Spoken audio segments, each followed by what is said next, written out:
This is eCoffee with Experts, where marketers and founders share what's actually working in SEO, AI, and digital growth.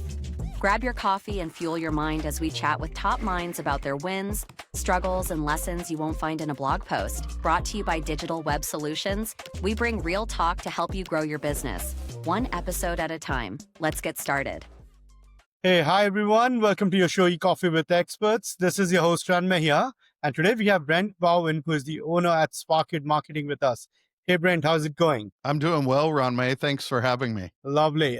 Brent, before we move any forward, why don't you talk us through your journey a bit, in the sense, how did you land up in the SEO, digital marketing space, starting your own agency, and also a bit about Sparkcade. What do you guys do? What are your core offerings? And we'll take it off from there. Yeah, thank you for asking me and having me here. Journey's been a little bit different. So worked, as you and I talked about even before we got started, started really on the client side for a number of years. So we're talking large Fortune 500 companies working in a lot of different marketing and communication roles. So everything from large telecom like T-Mobile, to large investment management companies for a good 20 years. And then every time something new in the industry was coming about in a marketing and communication capacity, I seemed to be handed that project. So marketing automation, before it was called marketing automation, I was given that assignment, right? Was working on a lot of websites like intranets and internets, content management systems, personalization before personalization even existed. Had the opportunity to do that. My last role on the corporate side, I was put in a quasi marketing professional development rotation through just about every function in marketing. And that ended up leading me to think, okay, I'm being set up for a chief marketing officer role, or I need to start my own agency. And there's just enough, I don't know if it's maverick or mad scientist in me, that I wanted to be able to pick my own projects. I wanted to be able to pick my own clients, and that sort of appeal led me to move out of the client side responsibilities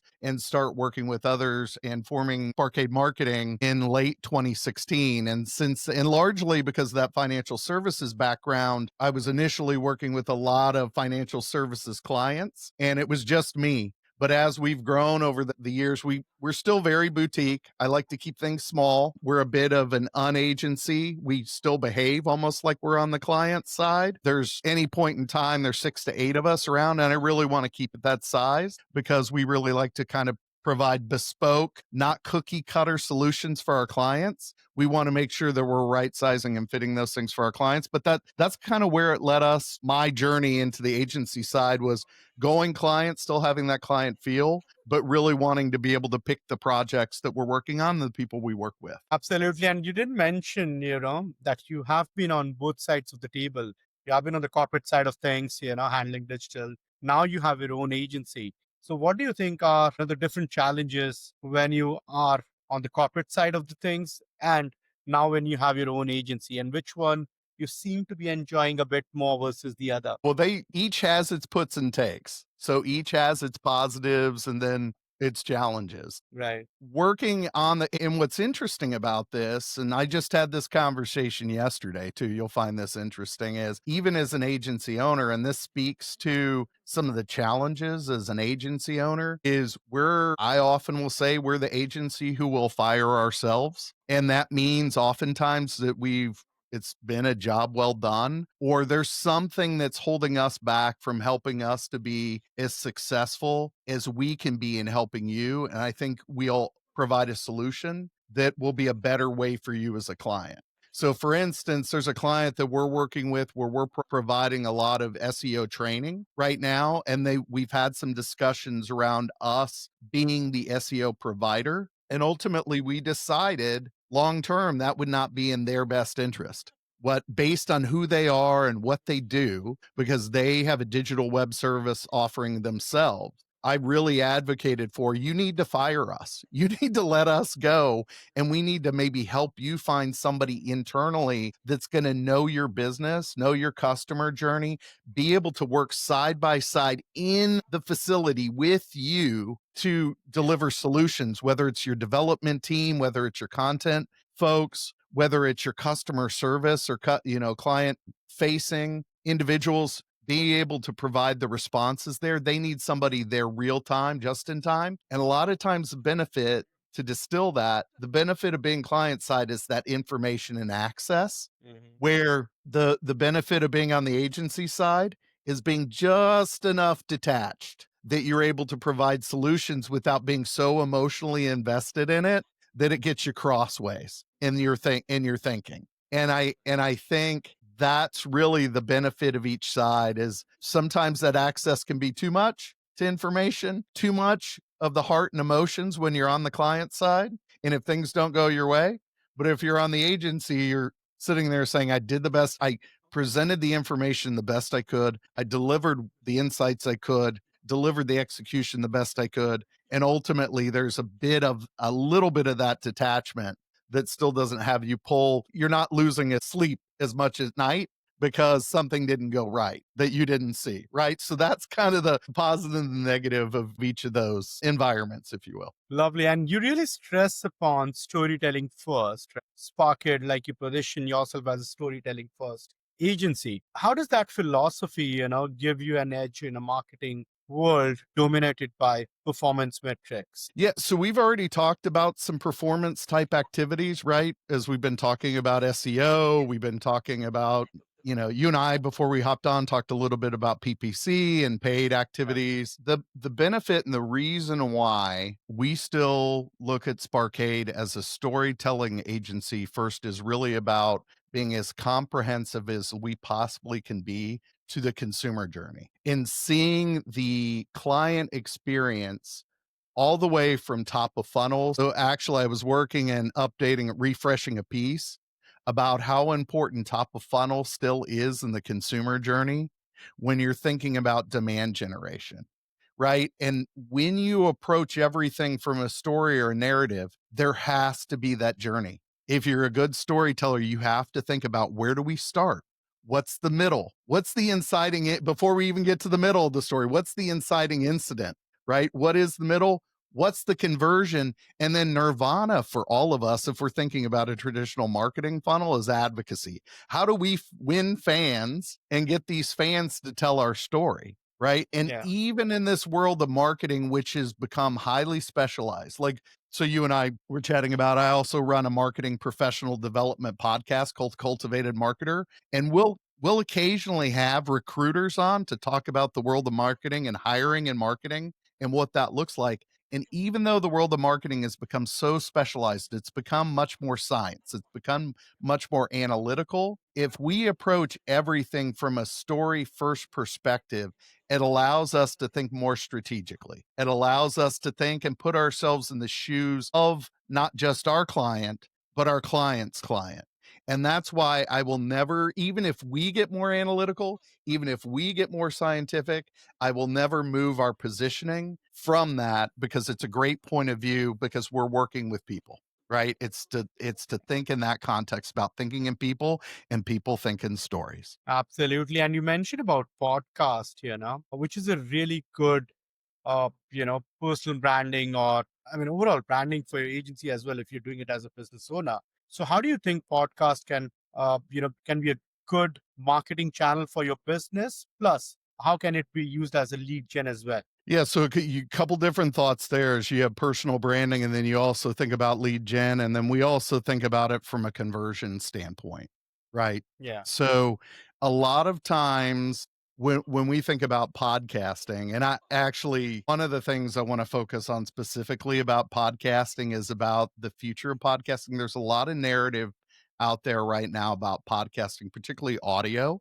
There's a lot going on with respect to convergence of audio and video on podcasting. YouTube is now the number one platform for podcast consumption, and people will immediately jump to that you have to have a video podcast.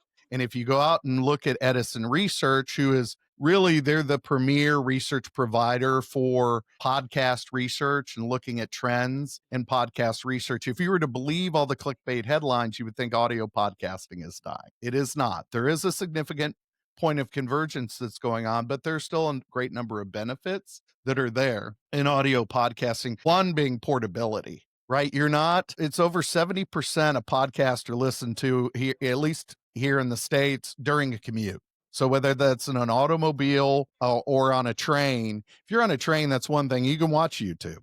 But if you're in an automobile, I hope, even with self-driving cars, I hope you're not watching YouTube while you're in the self-driving car, right? I hope you're listening to an audio podcast. So as a format, the viability is going to be there, right? From a personal branding standpoint. But oftentimes what people get it wrapped around the axle about is they expect that they have to be in the top 5 podcasts for overall downloads or listens. And that's almost a false metric, right? It might help if your only goal is personal branding. But if it's lead generation or conversion, it really depends on what business you're in, what the key metrics are when you're thinking about podcasting. Led a panel discussion on podcasting a couple years back where we had several podcasters that were business, they were B2B podcasts. And one was a construction company, and it only had 200 to 300 downloads per episode. But they attributed their sales, like their sales increase of 4x increase, to the podcast. Similarly, we had a client, now they weren't a client of ours, but somebody I had talked to on a panel discussion. Similarly, we had an attorney that focused on merger and acquisition work. He had a number of experts on his show. This attorney had his busiest year last year, and he attributed the increase on his book of business to the podcast that we helped him launch. So from a lead gen and in conversion, and again, I could tell you the numbers because I got the dashboard over here. He doesn't have thousands of downloads. It's about getting the right people to listen, not all the people to listen. So from you walk through a personal branding, you really need to go back and think about if you're going to do a podcast, and this is something I've taught this at the university level, and I always start with, or even if I'm speaking at a conference, I always start with a project brief or creative brief. You need to know why you're doing it and what your objective is when you're doing a podcast. Absolutely. Talking about, these days, last couple of years, in fact, there has been a lot of AI storm and, a lot of evolution around automation, which was already there. Like you mentioned, it's not that AI, was born in November 2022. It was there, but just that it came to the fore, right? So, and last 6 to 8 months have been really crazy with all the different LLMs kind of coming in. So how do you think search has been impacted? And how do you feel, we're going to end 2025 with, because it's been like 8 months now.